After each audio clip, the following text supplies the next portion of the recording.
Welcome to Asian Book Club, where we highlight Asian and Asian American authors. We are your hosts, Jamae and Sabangan. and I'm Stephen Park, and today we're continuing with our read, A Tiny Upward Shove. And one thing we find in these chapters is a lot of drama, Yep. but also a lot of shifting. So not only mental and atmospheric kind of shifting, but also physical moving of place to place.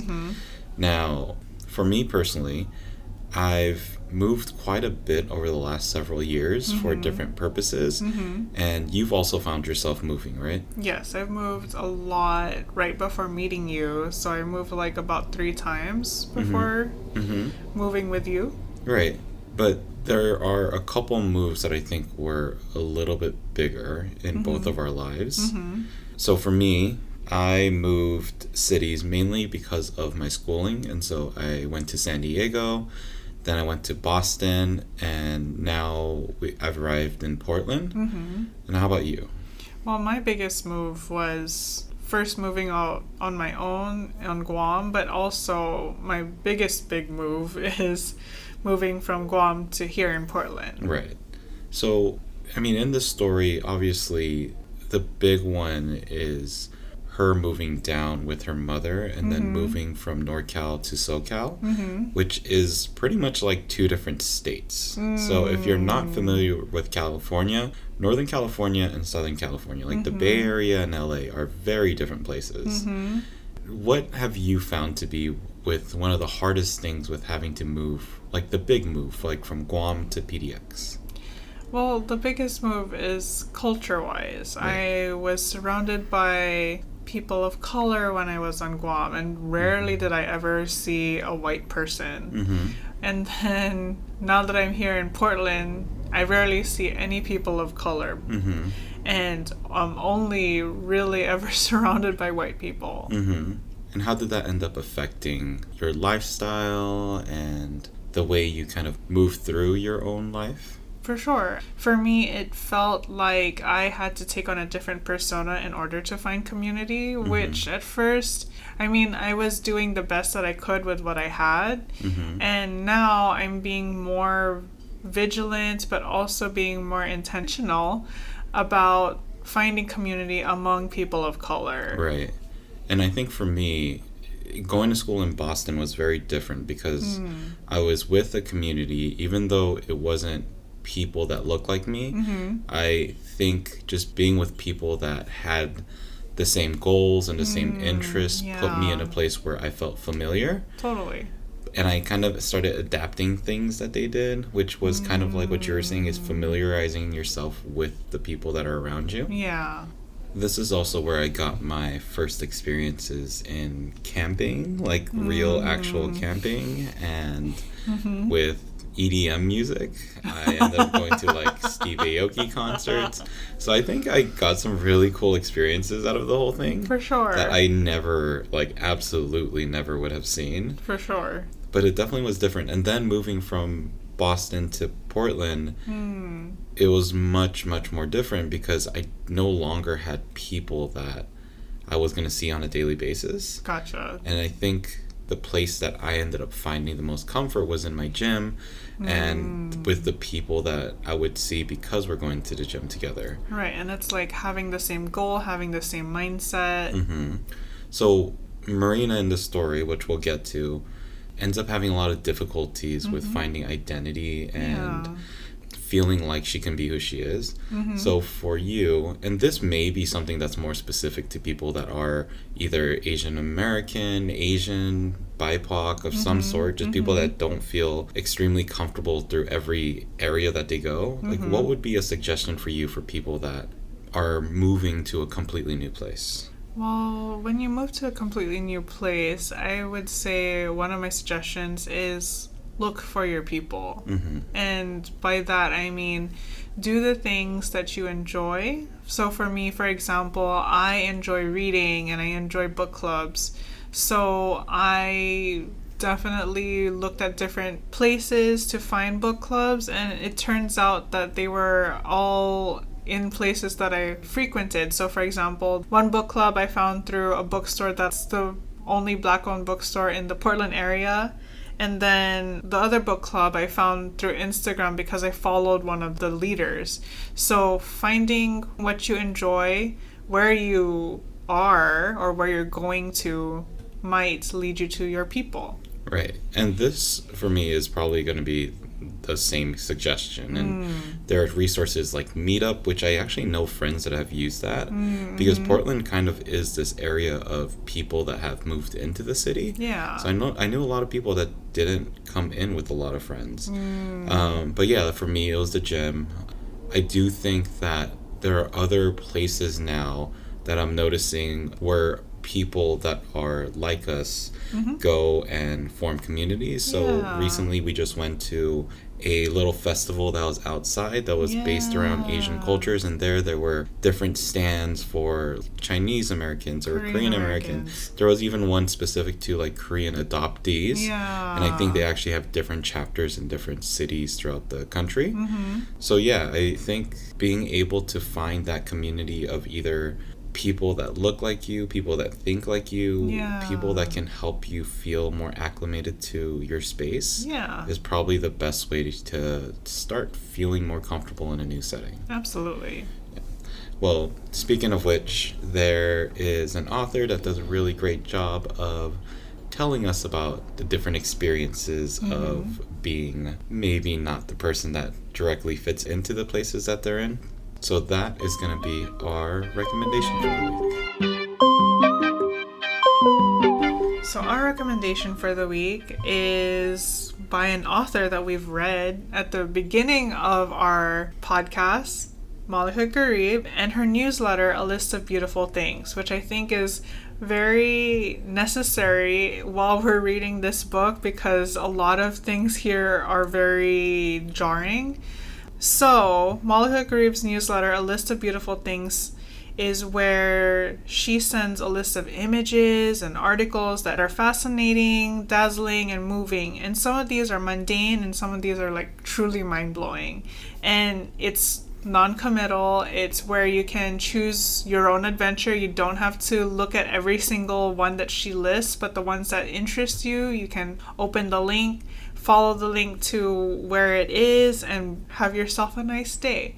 And you can subscribe to her newsletter either on her website at malikagharib.com or directly at malika.substack.com/about. You can also see some of the entries that she includes in her newsletter on her Instagram at Malika Gharib.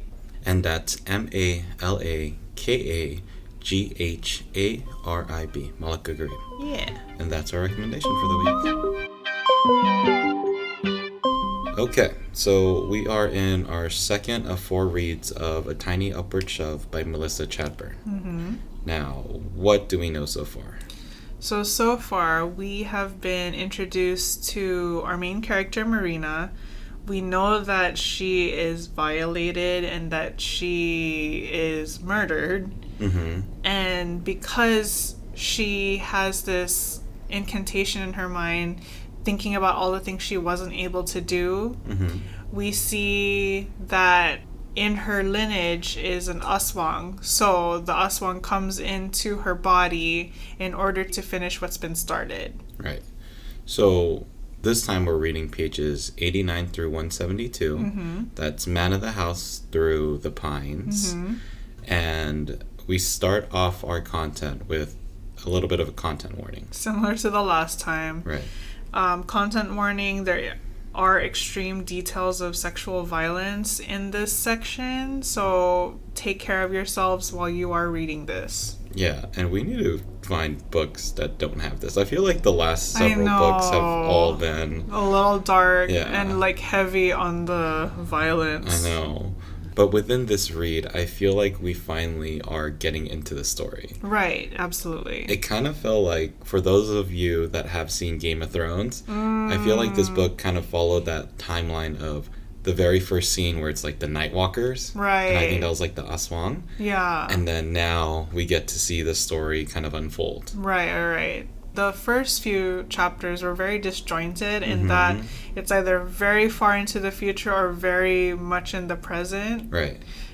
This time we see that we're in the present and then like a little bit in the past. Right. And more like storytelling. Like Yes, a little bit in the absolutely. past before what happens, but it felt like we're now following a timeline of some sort. Yeah. And I ended up reading this book slightly ahead of Jamae. And I just kept asking, like, are you there yet? And she's like, what do you, no, I don't think so. Right. I was like, you'll know when you get there. Yeah, and I absolutely knew once I got there. I was like, oh, no. Yes. So let's get there. So firstly, let's talk about the mom, Mutya, and let's talk about the very poor Tinder decisions that she's making. I feel like either she's super idyllic and that she sees these men and forgets that they have faults, or she just gets starry-eyed for some reason. I feel like she finds her identity within the men that she dates. Like, I remember seeing people, and you probably would recognize this to some sort, is friends that would date someone, and all of a sudden they're picking up the traits of those friends. Like, when did you become a rock climber? Like, you've never gone out at a day in your life. Right, or all of a sudden they're wearing pleather or leather, and you're like, what is this? You've never worn these kinds of clothes before. Right, and I feel like that's Mutya. So, one of the big stories, and this was someone that she dated in the last read. Yeah. We just didn't get to know that person really well. Right. And they told a little bit about him, but I just don't think we thought that it would be as big of a story as it is. Right, right. But that's Mike. Yes, a white person. Right. And Mike is not a great person. Like, terrible. Like, it feels like he doesn't have a personality outside of, oh, my parents are rich. Right. And just the way that he treats people, but more specifically Marina, yeah, is pretty awful. Yeah, like there's one scene where they go to the beach. Oh yeah. And he challenges Marina to a rock climbing activity and leaves her. Right. Because he's so awesome at rock climbing, and it's like, this girl is 8 and she's tiny too. Yeah, he clearly doesn't have a sense of what it would be like to step into the father role. Yeah. Because there are many instances that we see where he is ignoring Marina. Right.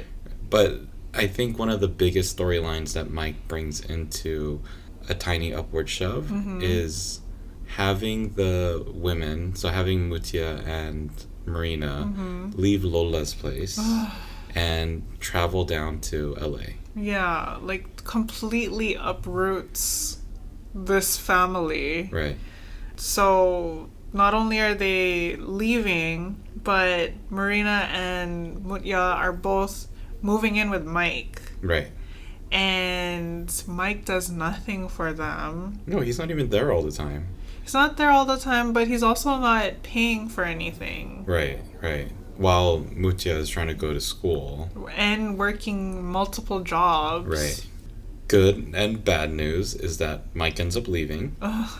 And it's not extremely helpful. I mean, so the thing is, we see how toxic the relationship was for Mutya and Mike, and how much it affected Marina. Like, there was that scene where Marina came out of her bedroom and saw Mike and Mutya on the ground, and she not only physically wanted to go in between them, but she kind of had these feelings of wanting to hurt Mike. Yeah. So, just not the best overall relationship or fit for that family. Yeah. But the next person that Mutya finds is worse. Ugh. This is where the content warning comes in. So maybe if you don't want to listen to it, maybe fast forward a minute or two. Well, let's first talk about how they meet. Okay. Because that in itself is kind of interesting. Right. So Mutya is out clubbing, partying. Yeah, and she meets this person named Fatima. And I think they're going out together, if I remember correctly.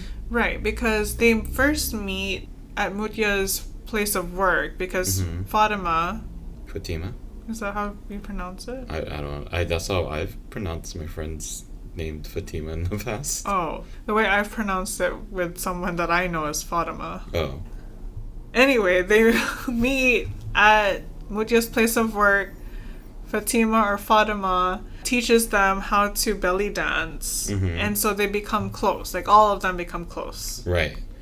And what ends up happening is that they become closer friends. And Fatima eventually introduces Mutya to her friend, who's Sam.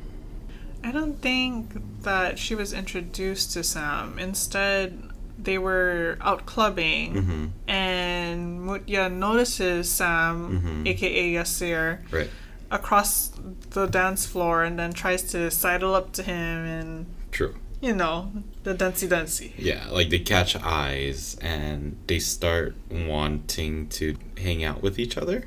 I mean, I guess. Right. So, I mean, this is the start of the relationship that Mutya forms with Sam, who also does not seem like a great guy. Nope. And it becomes very apparent once Mutya keeps leaving Marina behind alone at home, only to spend days and even nights with this guy.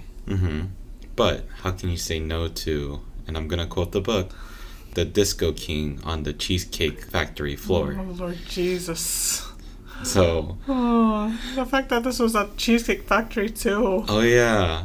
This was at the Cheesecake Factory. Yeah. So there was also that moment during their meeting. When they're dancing. Yeah, and like Mutya was trying to lip sync and sing to the John Travolta song. She was singing, not just lip syncing. But yeah, you're right, she was singing. And then he's like, who sings this? And then she's like, John Travolta, duh. And then he's like, well, let's keep it that way. I know. What an a-hole. Which also, what an 8-year-old. Like, that was the joke that I told when I was a kid. Like, how are you a grown man and this is the peak of your comedy? Right. Get it together, Sam. But that was the instance that Mutya felt so struck down that she left the dance floor to go sit by herself. Right. Which in itself should tell you, like, don't date this dude. Right. But I think Mutya has that type of wanting to go for the person that's not maybe the greatest. Yeah. And so when Sam comes over and says, I forget. He tries to be nice to her all of a sudden. Well, he says, I love you in his language, which I can't remember what No, he doesn't say I love you. He asks the Cheesecake Factory people to sing happy birthday and give her a cake. Right. And because he doesn't know her name yet, he calls her Habibti, which means my love. Right. And that, for some reason, woos Mutya into being like, oh my gosh, he's so awesome. But he's not. He's not at all. Right. Neither are his friends. No. Ugh. And this is the part where content warning, big time. Right.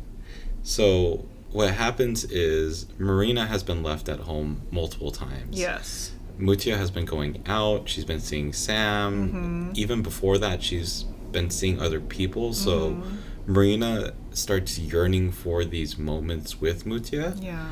And she eventually asks her mom to go with her so that she could hang out together. Yes. So her mom finally agrees, and they end up going to Sam's place. Yes.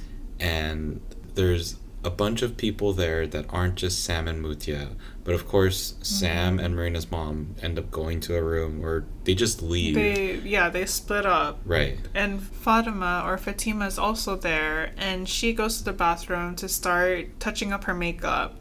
And Marina, feeling safety around Fatima, goes to her, and so she does get made up as well. Right. And at this point, Marina is enjoying it. She is enjoying this time that she gets to spend with it's somewhat of a motherly figure at this moment, and she's getting really pretty, and she's getting all these, I think she gets beads on her as well.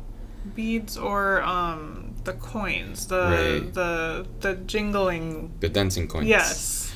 And this is a slight happy peak before they step out of the bathroom. So Fatima, I'm going to call her Fatima. Go ahead. Yeah. Fatima is out there, and she is a belly dancer.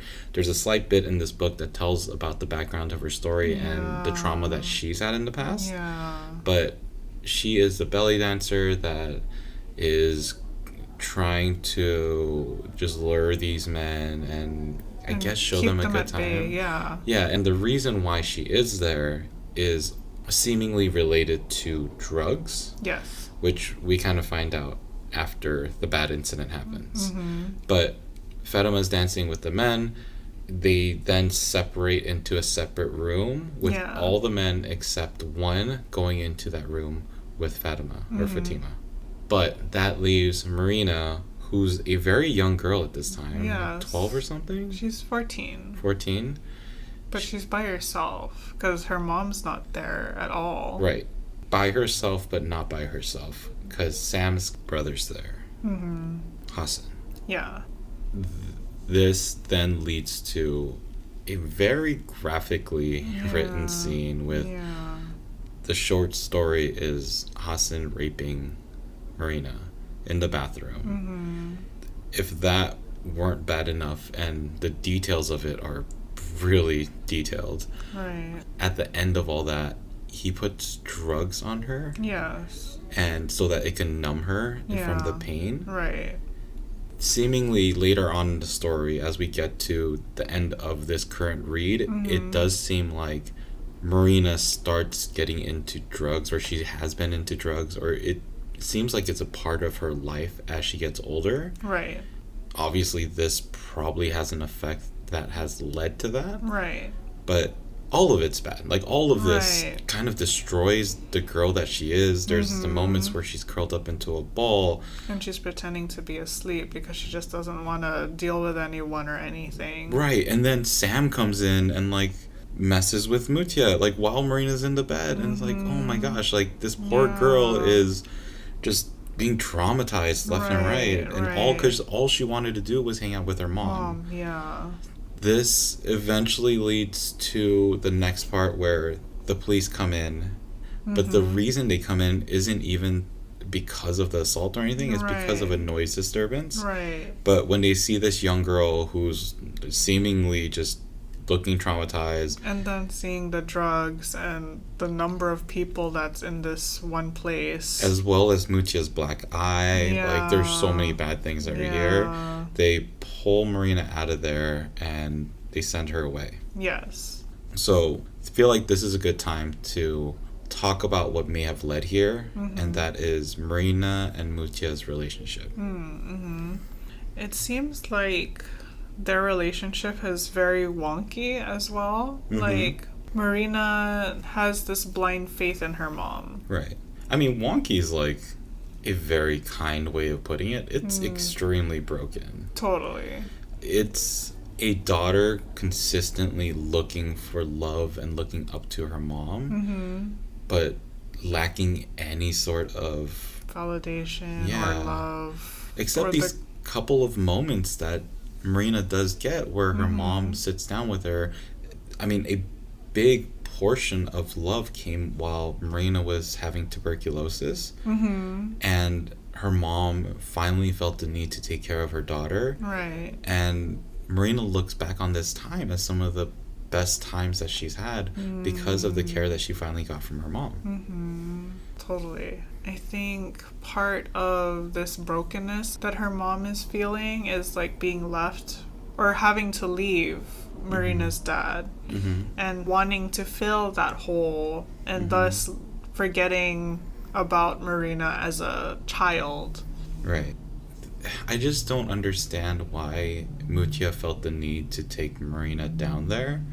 Like, the thought that kept popping on my head is, why didn't she just leave Marina with Lola? Like, why not just, like, Lola could have taken care of her. She was taking care of everyone. Right. Why not just leave her with Lola? Right.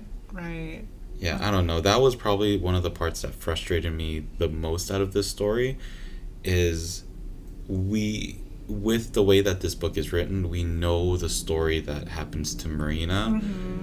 We know that eventually she gets killed by Willie. Right. As we're reading more italicized bits into our second read, we see why she gets into that truck with Willie. We see how this has carried out. Right. I think the reason why Mutya brings Marina, I'm reminded of the chapter where someone calls the house and asks for the head of the house, and Marina says, "You're speaking to her." Mm-hmm. I think the reason Mutya brings Marina is because otherwise there is no anchor. Otherwise there is no one who's reminding her to pay the bills. Which is sad, because, like, the bills don't get paid, the lights get turned off. Right. Like, but the person that has to suffer through that is Marina. Yeah. We later see when Marina gets taken away that one of her biggest concerns is that her mom's gonna break down and not know what to do. Right. So it's not, I don't know, it's just so unfair, selfish. It's just not right to bring down this little girl and not only expect her to live in your world that is so rarely actually filled at home, right, but also to have that little girl have to grow up and take care of you. Right. So the word that's coming to mind is just toxic. Right. There are sweet moments with that relationship. Mm-hmm. It's the constant need for affection that really destroys that relationship between Marina and Mutya. Mm-hmm. Absolutely. Which is so frustrating because she doesn't even find a good guy. At least find a good guy. Yeah. Someone that wants to be there for Marina. Wants to take care of either of them. Yeah. So frustrating. For real. But the cops take away Marina. Brings her to CPS. Right. And Mutya does seemingly a good job of saying, like, I do want to bring you back. It seems like Mutya wants Marina back. Mm-hmm. But I don't think that's going to happen anytime soon. I don't think it ever happens. Yeah. So Marina gets taken to the police. Mm-hmm. They eventually find her a foster home. And it's not really a foster home. It's a juvenile hall. Right. True. The goal is that they're going to keep her there until Lola can come down and pick her up and then take her back to her Lola's place, the plastic palace. Yeah. But also, I think that doesn't happen either. I don't think so either. Which we'll get to our predictions. Yes.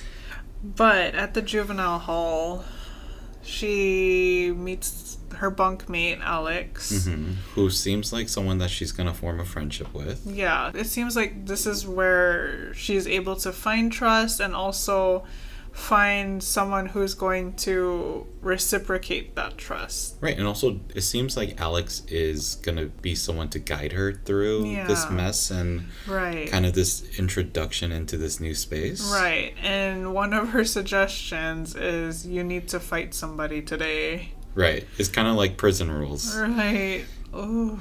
Which Marina definitely finds someone to fight. She does find someone to fight, and she doesn't give in, and I think this is where the break happens, where she's no longer the affectionate person she was with her mom and with her Lola, and she's now finding the angry parts, the unleashed parts that want to fight. And there's a quote in the book that explains it extremely well, which is, she was no longer asking for permission, she was taking it.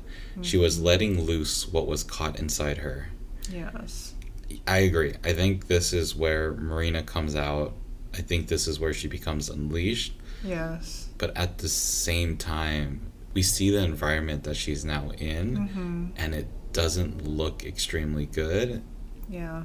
And once again, knowing the ending of the story before we know the middle and the beginning, right, this definitely seems like also that turning point of not only where she goes from this character who's no longer obedient, but that starts doing things that lead her down a path that eventually probably gets her killed. Right. So that leads us into some of the italicized portions. Now this kind of confuses me a little bit because I thought previously the italicized portions were thoughts from the Aswang. Is that still the case? Is this the Aswang looking through Marina's memories? That's what I was thinking. Because at the beginning, it definitely was the Aswang's perspective. Right. I don't think it's shifted. I think now the Aswang is like figuring out where things went wrong, maybe? Right. And I believe that this puts things onto page 81. This is page 81 of the hardback.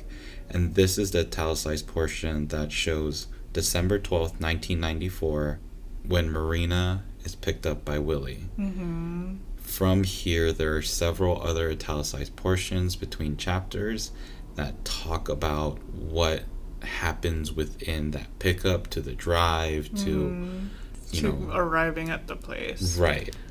And I don't think getting picked up is necessarily what happened. I think she got kidnapped. Because she was getting into the car knowing the drug dealer, but not knowing Willie. Fair. Right.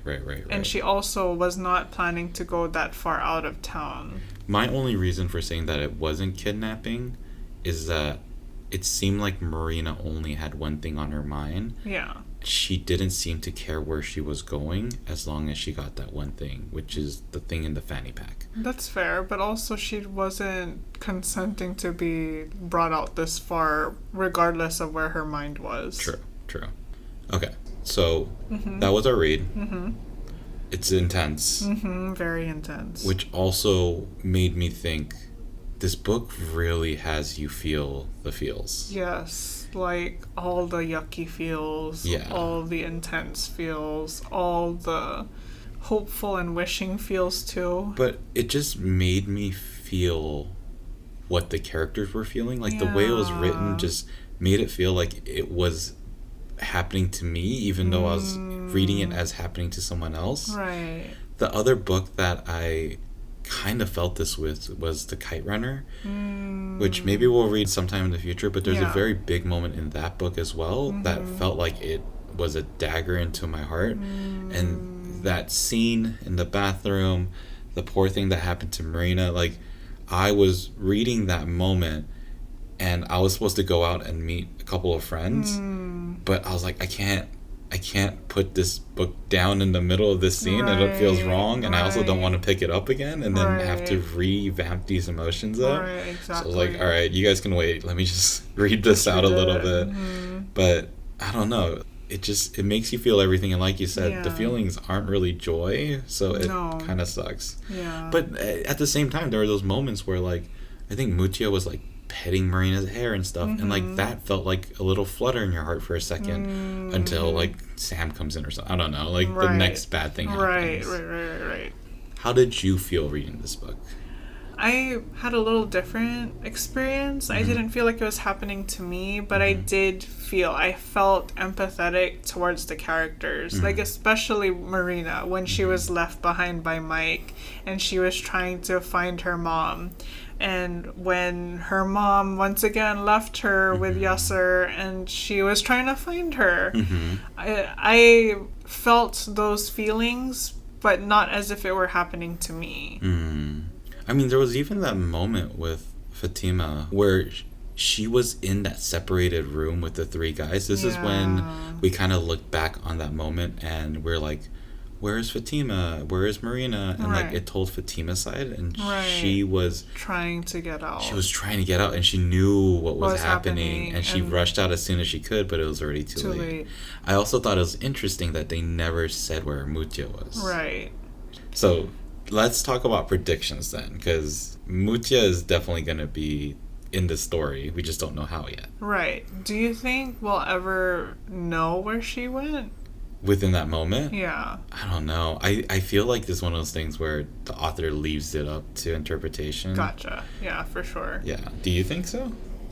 Well, now that we're talking about it, I'm thinking that if Fatima gets her side told, maybe Mutya's comes in later? Maybe.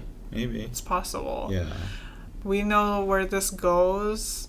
I think it's gonna continue revealing how the juvenile hall meets Marina where she is with Willie. Do you think that Mutya and Marina ever come back together?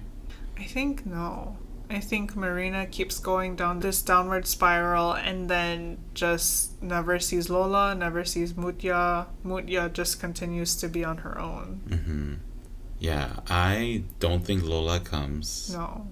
I feel like her name is just going to disappear with the story. Right.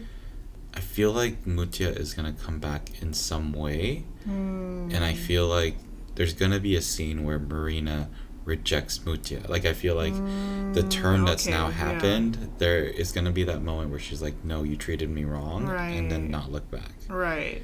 There's also a moment on page 148 where Marina is being questioned by the detectives because the detectives see all the signs of... the evidence. Yeah. Yeah.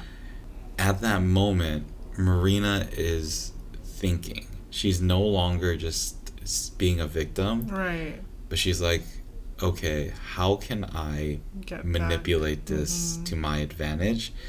What she does, and I'll quote the book, is she knew that more than one person was hurt that night by more than one bad man.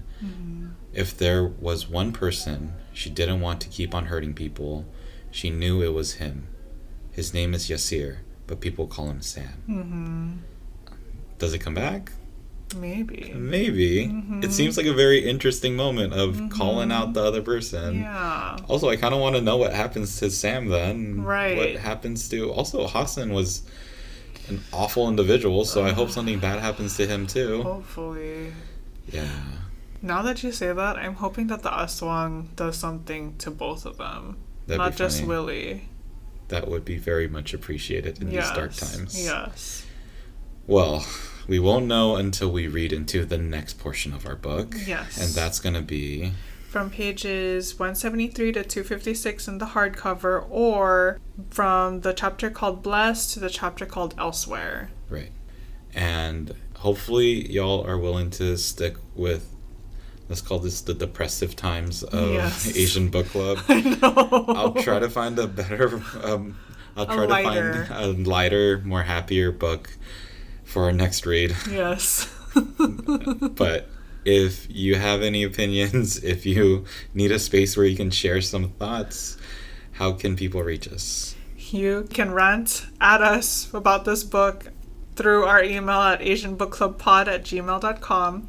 You can also join the conversation or, again, rant at us at Asian Book Club Pod on Instagram. Right, and we also have our website, asianbookclubpod.com, where we have our bookshop, which shows books that we've read or that we plan to read or books that we recommend.